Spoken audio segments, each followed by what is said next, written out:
Morning glory and evening grace, America. It's Hugh Hewitt, the inaugural day of broadcast from the Boyle radio studio at the Kirby Center for Hillsdale College. I'm so pleased to begin hour number 3 with United States Senator Ted Cruz. Ted Cruz, welcome to the program. Great to have you. Hugh, my friend, always great to be with you.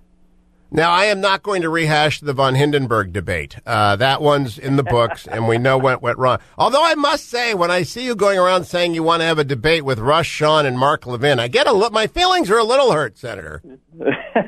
Well, let's be clear. The great Hugh Hewitt has already moderated one, and as I've said publicly, you got far too little airtime. I'd rather you were asking every question instead of the handful they gave you.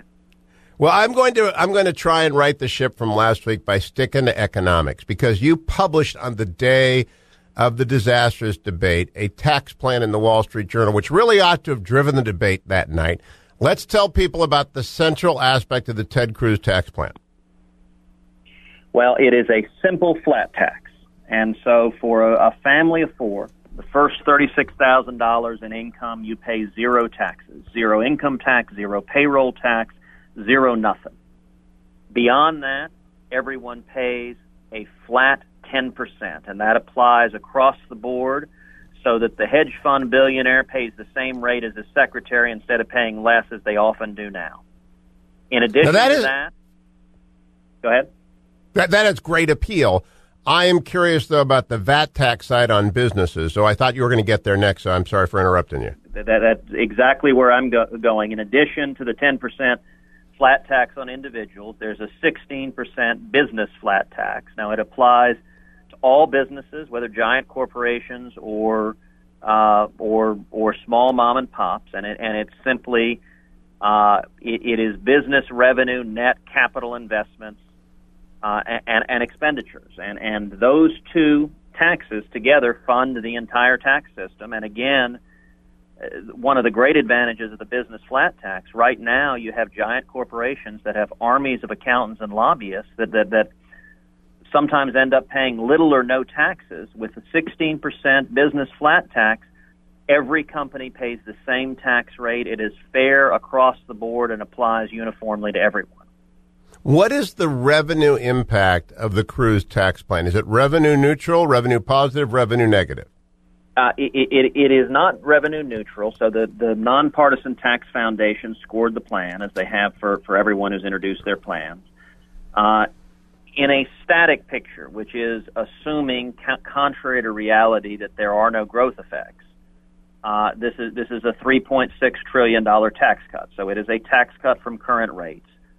When you factor in economic growth, and over 10 years, this ends up reducing tax revenue about $760 billion, so it is less than $1 trillion. It is, in terms of the impact on the budget, much, much smaller than many of the other plans introduced by other candidates.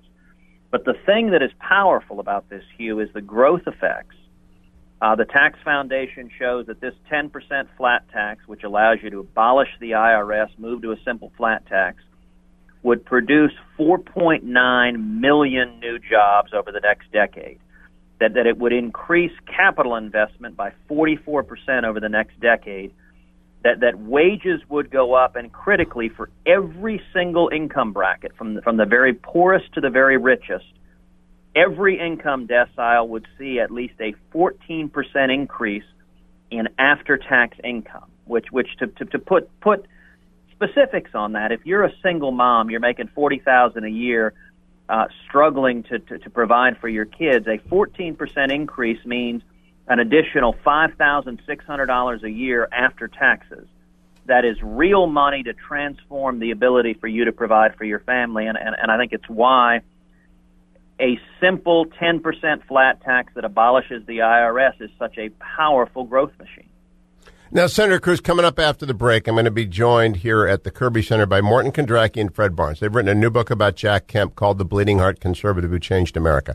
They point out in this book that the Kemp-Roth tax reform of the 80s, it took a couple of years to kick in. It was postponed in some respects.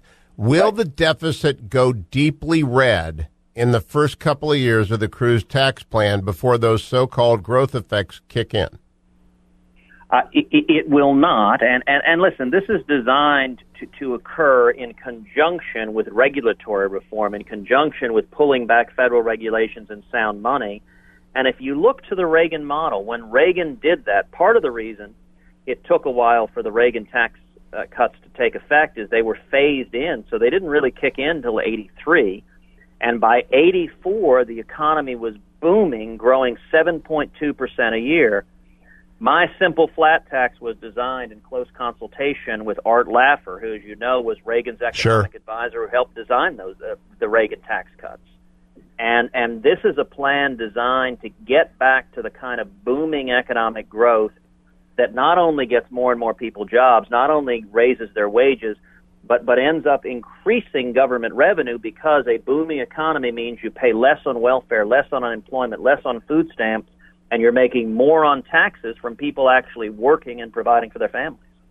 Now, let me do make up for another omission from the CNBC debate. Nobody was asked about the TPP. Right. Where does Ted Cruz stand on it, and how does it divide the field, to your understanding?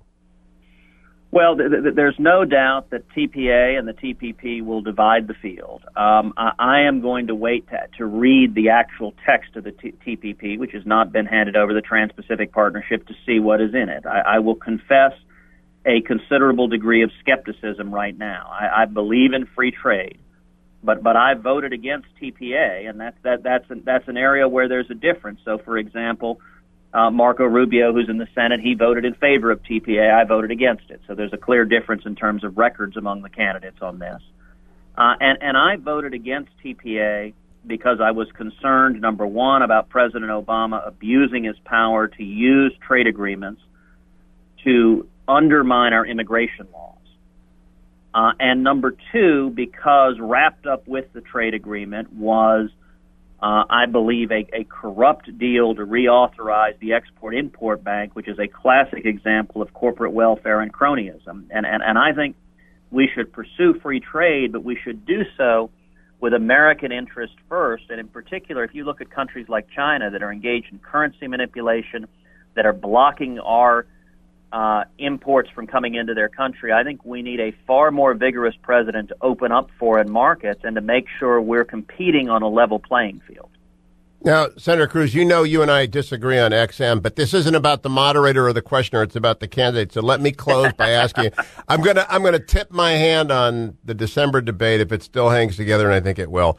I'm concerned about our fleet. There's a new report out from the Center for New American Security called Retreat from Range about the F-35's inadequacy to support our carrier fleet. I asked Donald Trump about it last week. I asked John Kasich about it. What do you think about the F-35 and our naval budget? And with the Ted Cruz tax plan, even with growth, where does the defense budget go under President Cruz? Look, I think we need to modernize our military budget. One of the worst things that has happened under the Obama presidency has been the dramatic downgrading of our military, the downgrading of our readiness, the downgrading of our missile defense, the downgrading of our nuclear capacity, the failure to invest in R&D, in new weapon systems, the failure to adequately ensure we have a sufficient number of soldiers and sailors and airmen and Marines, and I think that is going to be one of the most critical priorities if I'm elected president, is rebuilding the military. And going back to the Reagan analogy for a minute, that of course was front and center Reagan's priorities in the 1980s, and it was because of his tax cut and regulatory reform and the booming economic growth that resulted that the government had the revenue to rebuild the military and win the Cold War.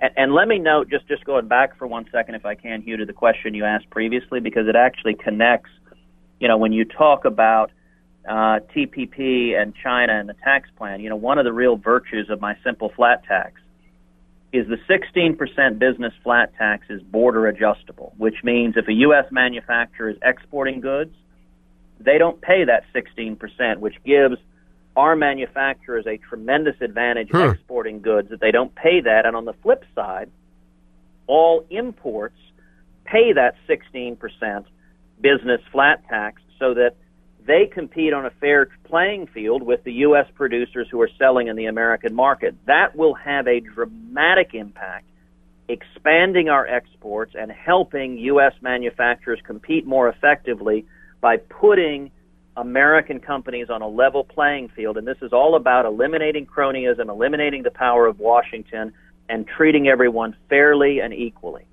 So 10 seconds, Senator. The F-35, we're going to buy 3,000 of them? Look, I think we need to invest in all of the tools necessary to keep our nation safe. Senator Cruz, it's a great plan. I hope we got more done in 10 minutes than you did in 2.5 hours on CNBC. I appreciate the time. Coming right back with Morton Kondracki and Fred Barnes, their brand new book, Jack Kemp. Ted Cruz has obviously lifted some of Jack Kemp's theory for his plan. That's a good thing. Stay tuned, America.